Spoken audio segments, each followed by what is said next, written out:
Welcome to the Idea Talks, where we discuss big ideas. The Idea Talks is a weekly podcast with Josh Tice and other leaders on big ideas for life, leadership, and ministry.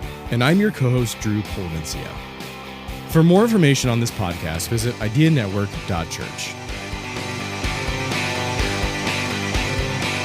Today's big idea is Bible Baptist Fellowship and Bible Baptist College. What's the future of this historic institution? Today, we've got Mark Maloney, my friend.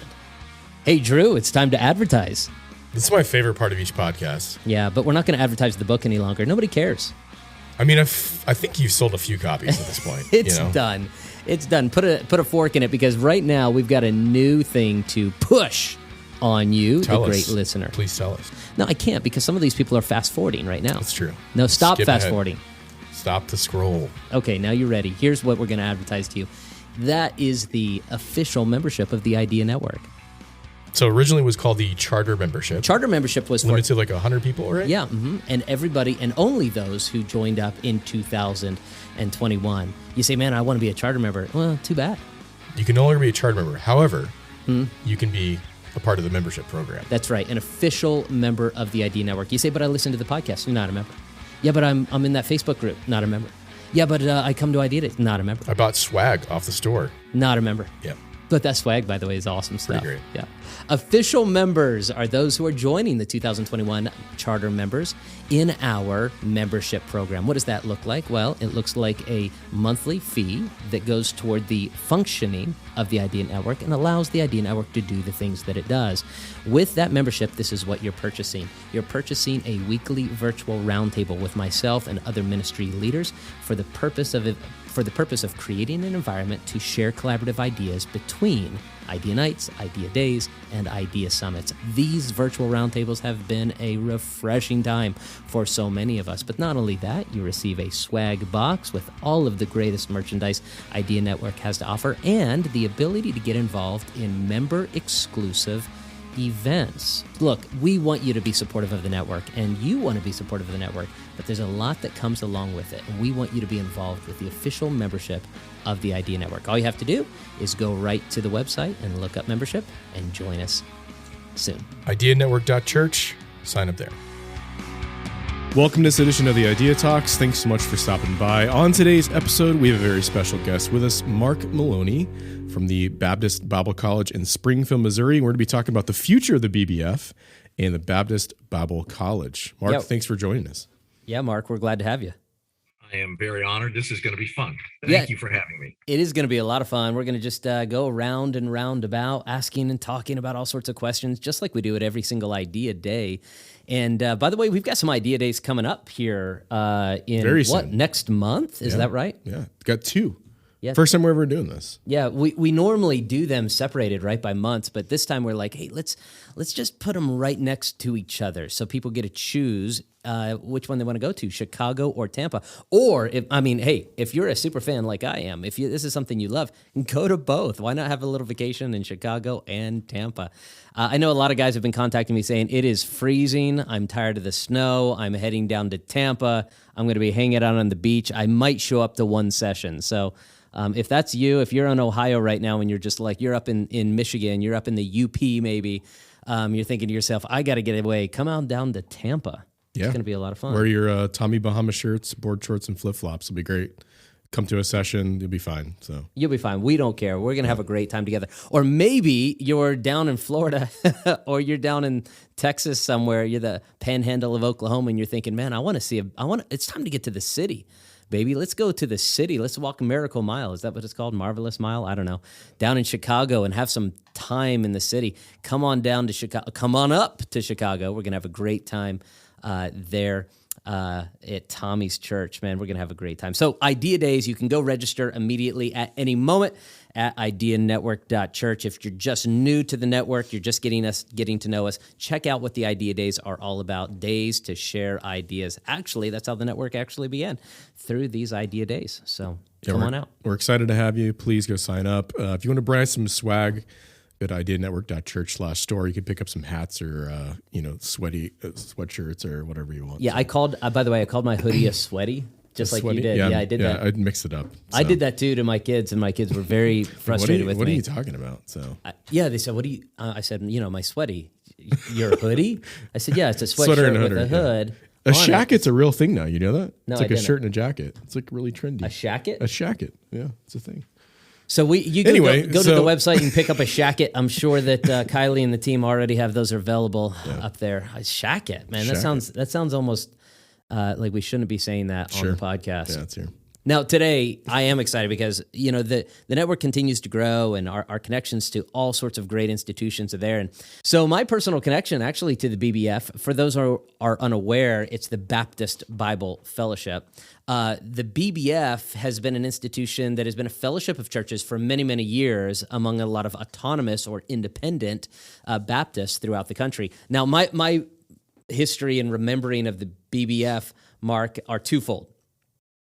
Number one, I remember as a pastor's kid in Las Vegas that when people would call the church, there was no internet, people would call the church and they would say, hey, we're looking for a church in Springfield, or we're looking for a church in Oklahoma. And there was a round binder, right? There was a ringed binder that my dad trained us to grab a hold of. Oh, he's holding it up on the video. Mark is holding it up on screen right now. Yep. Yeah, exactly. We'd take that binder down and we'd look up the city and say, oh, okay, so you're moving to Jacksonville. Oh, okay, you're moving to Seattle. Here are the BBF churches that you can go to. Man, I can remember doing that and sending people to BBF churches all over the country. And then I remember going to BBF meetings in Southern California at a place called PCBBC, Pacific Coast Baptist Bible College, I believe. Is that right?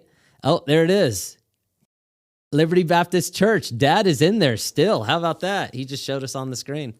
And I remember going to those conferences, and my dad would take us because we would drive down to Southern Cal. We go to Disneyland one day, and we would go to the conference the other day. And we would sit around that conference that first day thinking, I cannot wait for this to get over with so that we can go to Disneyland with Dad the next day. So these are some of my random memories. For those who aren't familiar with Baptist Bible College, can you tell us a little bit about the history of Baptist Bible College? Well, sure. And I want to thank you. I listened, I don't know, a year or so ago when you did the 6 circles of the independent Baptist movements, and you referenced us a little bit. Baptist Bible College started in 1950.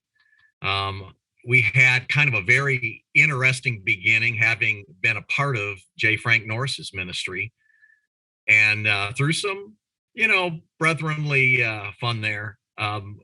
Some of our guys, our founders, broke off.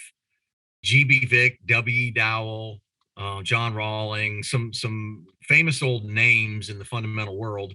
And we ended up here in Springfield, Missouri.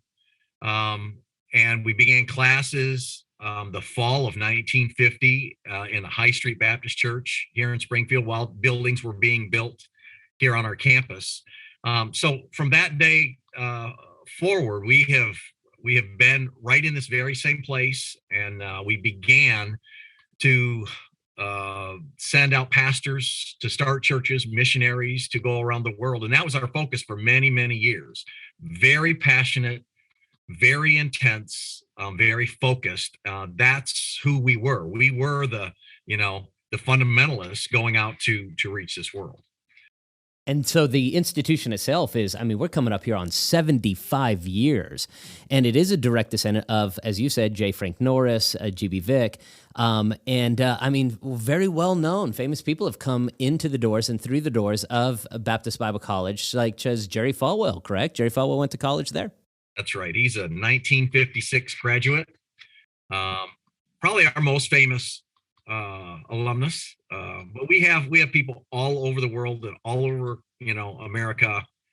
About 50,000 alumni, over 12,000 actual graduates.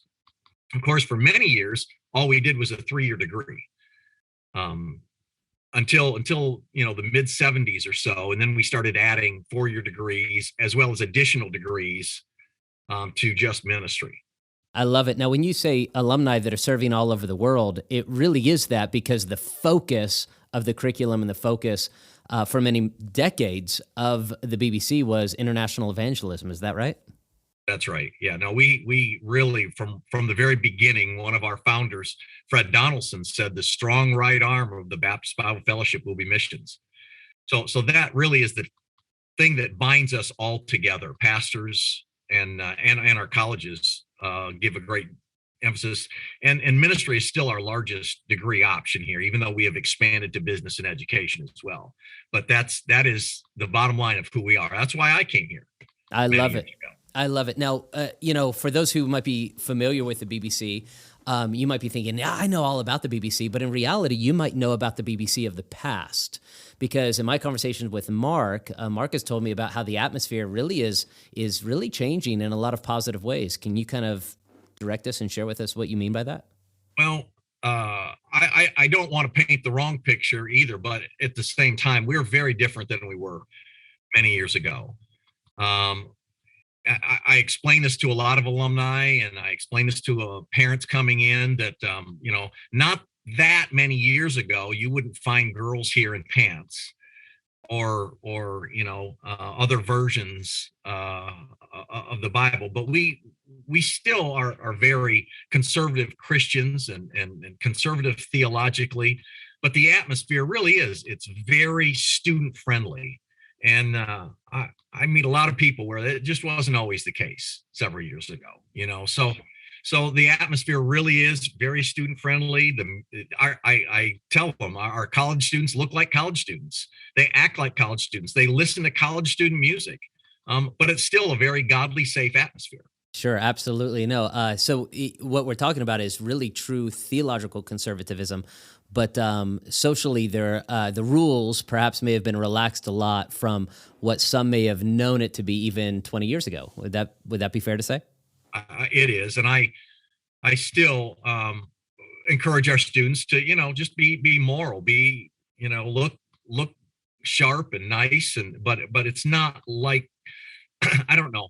There was such a spirit before of wanting to catch you. And we don't think like that at all. I don't even understand that kind of mentality, but that's the way it was. And honestly, with a lot of our fundamental Bible colleges, we're very different than most of the other ones still out there today. Yeah. I think you definitely hear horror stories of the past, right? Whether it's passed down from the seniors to the freshmen or whatever, but there's definitely this sense of like, I'm probably going to go out to Walmart and buy something like in an unimproved outfit, and I'm definitely going to get demerits for it. Like there's definitely somebody always looking over my shoulder besides the Holy Spirit, which, will follow you through all of life, not just the 4 years you're at college. But, there's definitely that sense, of a lot of colleges that are like that. Movies and music, and it's all been an issue. And those are all in the past. We just want mature, godly people. We still have a curfew at night, but I was a policeman for several years. So I always tell incoming students, why we have a curfew? Because there's nothing you need to be doing out there after midnight. And every parent looks at me and goes, thank you very much. So, we still have some rules, but it's definitely not like it was. But at the same time, we're definitely a Christian Bible-based organization, and we love our students and we listen to them a lot. Those who come from maybe perhaps extremely conservative backgrounds might assume sometimes that if there is a shift in any kind of a rule or a standard as it relates to maybe dress or maybe music, that suddenly that's a free-for-all, right? That means there are keggers taking place in the dorms and a lack of care about are these Christian students actually walking with Jesus at all. And that doesn't seem to be the case, Mark, from what you're telling us. No, that's I hate that we run to extremes like that. But there is such a difference in a church that's free, but still loves Jesus in the Bible compared to a church that is run that way. Same thing with colleges. We're not like that. Our students are not. That we definitely have rules. We definitely but they're all rules to help them to mature and to grow and to live in a safe, godly atmosphere. It is funny. We've always had real talk on the podcast, so I'll walk into my journey itself. Our church was extremely conservative in some areas, and there are a lot of listeners who still have a lot of those positions that I once believed were necessary for our church. But we've shifted into some of those things because I felt them, number one, extra biblical and not necessary for the ministry here, and not conducive to spiritual growth for our local congregation. So we made some shifts. But as we've made those shifts, Mark, what's been funny to me is good friends, wonderful people, like still really good friends, genuinely misunderstanding a shift in a small philosophical or methodological aspect of our ministry to a slippery slope, as it were, to all sorts of degradation. So I've been shocked by conversations with people that will say, "Well, how often, when you drink, do you get drunk?" And I'm like, I don't even drink. I still don't. And again, I don't want to make this about drinking. I don't taste this stuff. Don't touch this stuff. But there's an assumption, I think, sometimes from a very conservative element that if suddenly I have Casting Crowns being sung in my car, also on Friday nights, my wife and I get plastered. And there's a cognitive, I think, disconnect sometimes within that world. And maybe that's because in the past, those things were associated with one another. Maybe in the past, if my wife wore pants, I also might have a proclivity toward adultery.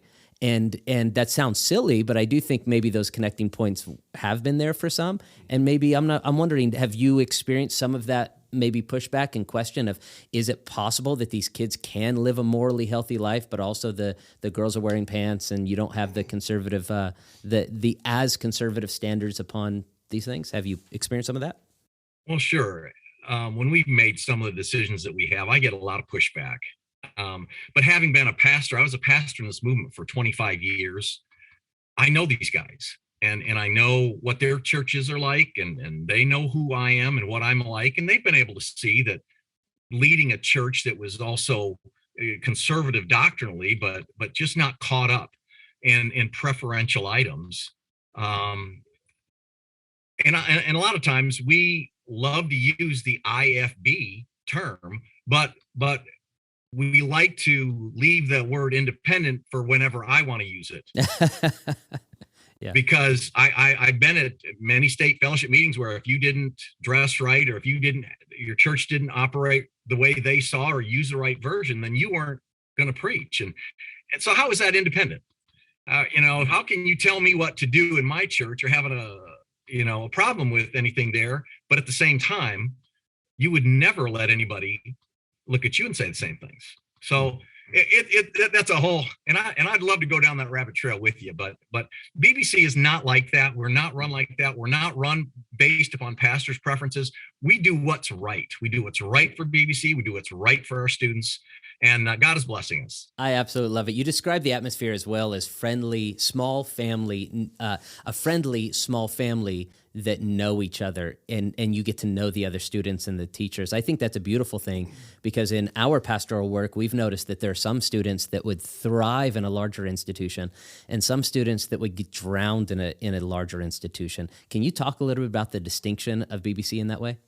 Sure. I do think it's one of our selling points right now. We're not, at one time, BBC was the largest Bible college in America back in the 70s. And we went through some very tough decades over the years.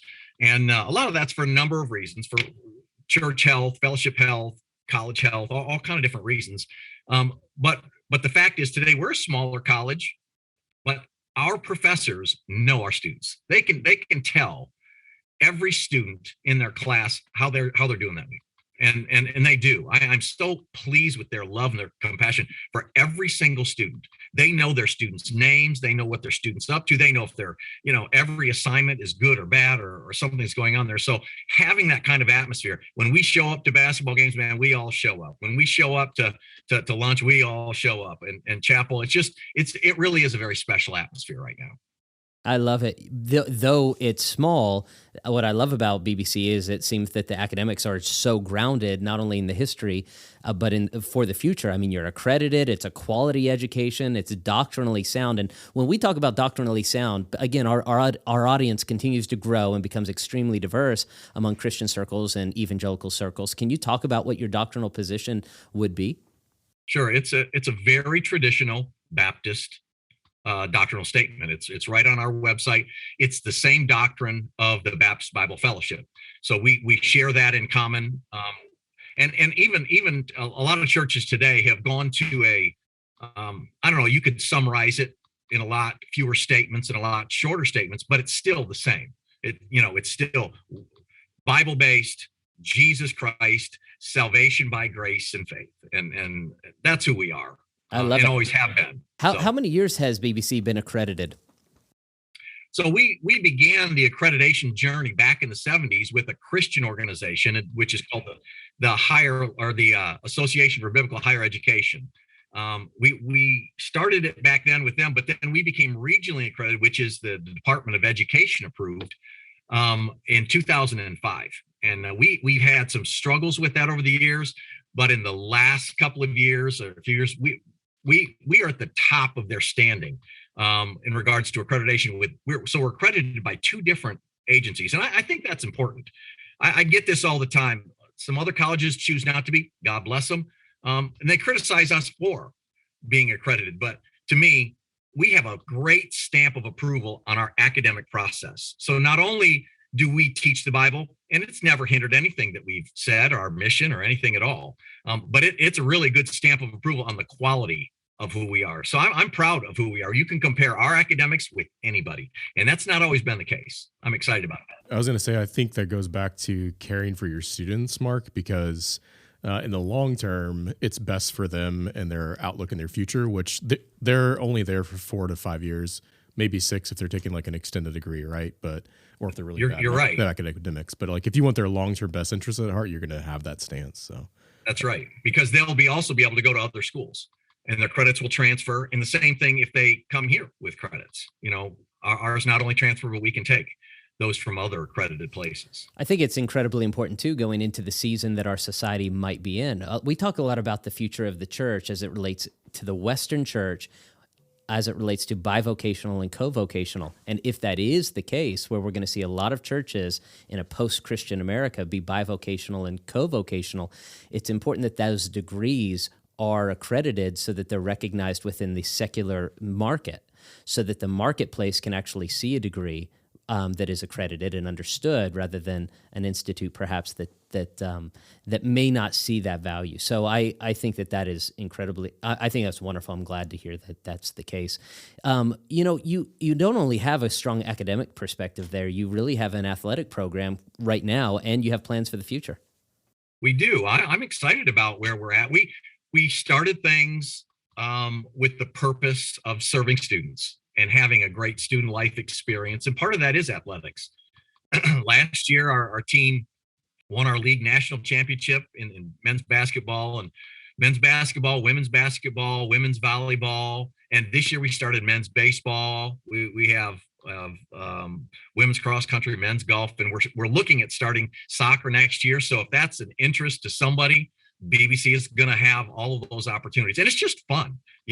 I challenge I meet with every athlete and their parents that come in, because I don't want somebody just showing up to, I'm going to be the next, superstar basketball player. You're also going to be in Bible classes, and you're also going to be in chapel, and you're also going to serve in church. And so that's a strong part of who we are. But if they understand that and they're part of that, and they want that education, then come on. I'm very excited to welcome them. And parents love when they hear what BBC is about. Parents love hearing the atmosphere that their student's going to be in. That's awesome. I'm excited about BBC because of its connection. It's a unique connection with an actual network, and I'm going to use the term network, BBFI. The Bible Baptist Fellowship International is just that. It's a network of ministry leaders that has been established now for 75 years of people, and we referenced it a moment ago with the book. Around the world. And I'm excited personally about it too, because I'm really entering that territory as a pastor myself, pastor of a local church, by coming out to the annual conference there in May in Springfield. So I'm excited about that conference. Tell our community a little bit about the conference that's going to be going on in May. Well, every year for this will be year 71. I'm 72. Yeah.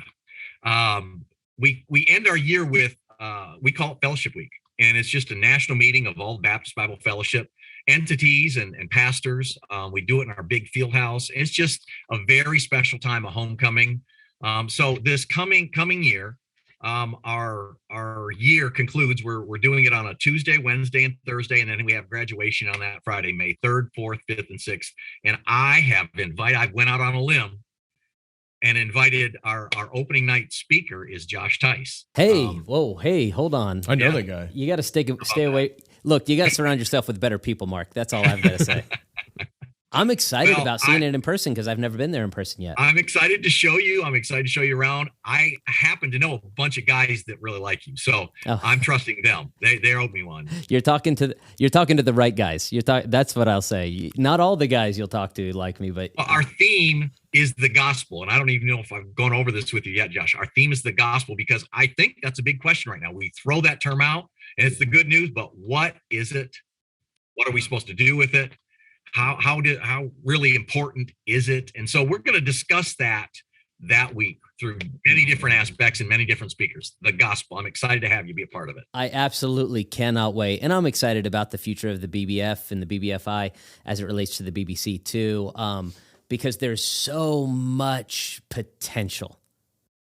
And, off camera and off mic, we've talked about this, the potential of what could be. Here's one of my passions. Drew and I talk about it quite a bit. And leaders of Idea Network talk about it quite a bit. I believe one of the key missing elements of ministry leaders today is deep personal friendships and true relationships within the local church, but especially outside the local church. Pastors with pastors being honest and genuine and authentic in their relationships.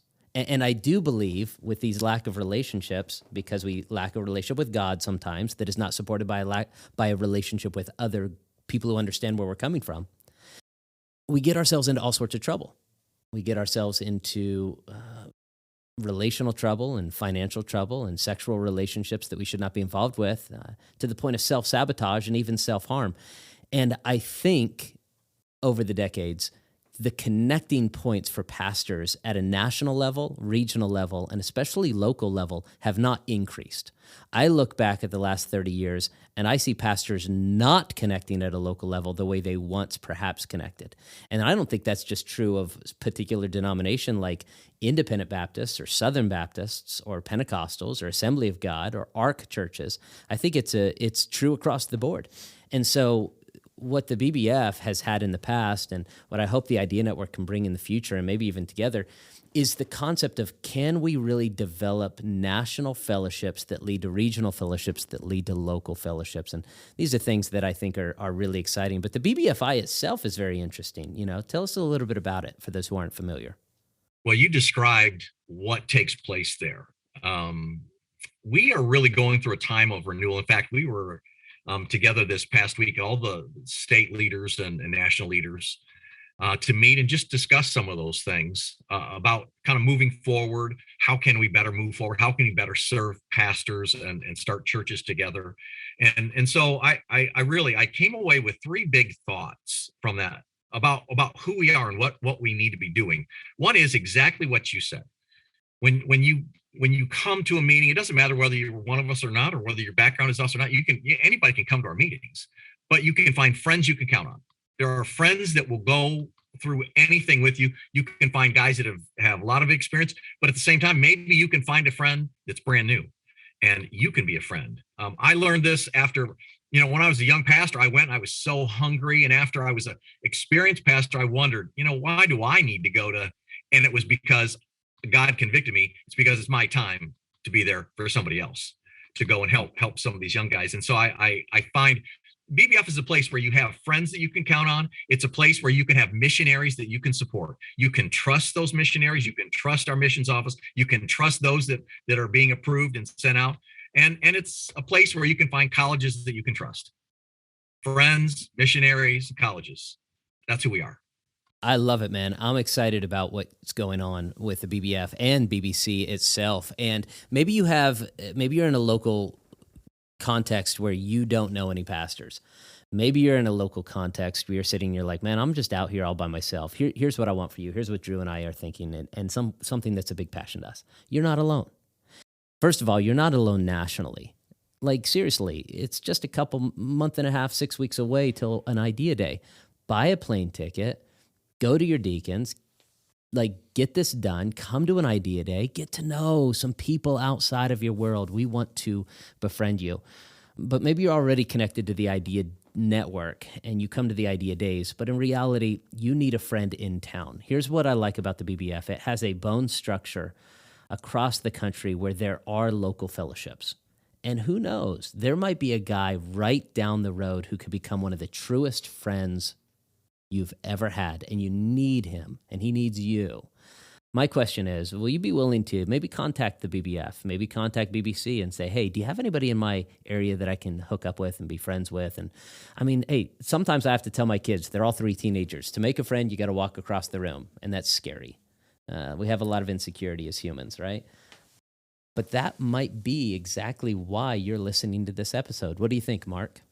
I don't know when you started this, but I remember shortly after you did, I came across it and I heard you, and I thought, I don't know how you did this, but you described me.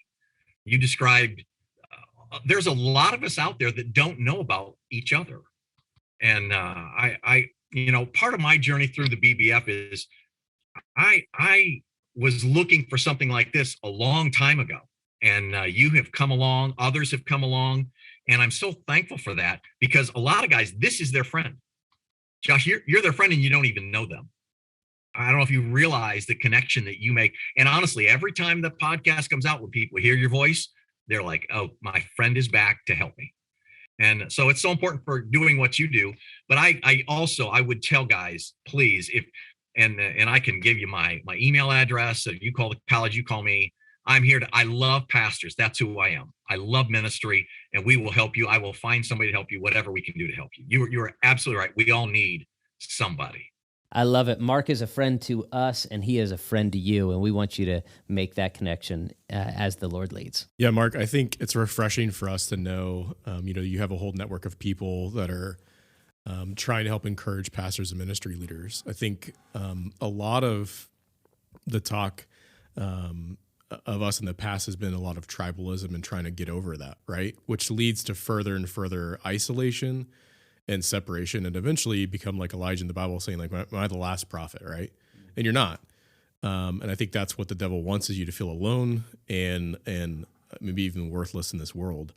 But just for a second, you can look up and say like, no, like they have a network like the Idea Network, or what you're trying to start there and continue in BBFI. There's tons of ministers that are trying to follow Christ across the world and minister to the gospel and try to help people and build churches. And I think that's our message, right? Like, we don't want people to feel like they're alone. They have partners in crime, so to speak, that are out there that are willing to help and be a friend to them. So it's awesome.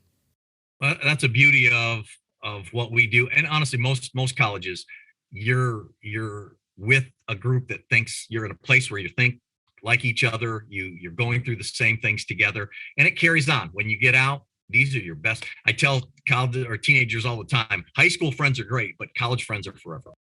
And so it's a great place to meet those people that are going to walk through your life with you. For sure, man. And when we talk about international evangelism, it kind of gets me excited, because there are rumors out there. Nothing has been officially announced. I can hear Jeremy and Kylie in my ear saying, don't give away too much. But Idea Network's been putting together an idea for late 23, maybe early 24. Our very first ever conference on world evangelism, an international focus. And I know we've got a lot of missionaries that listen to the podcast.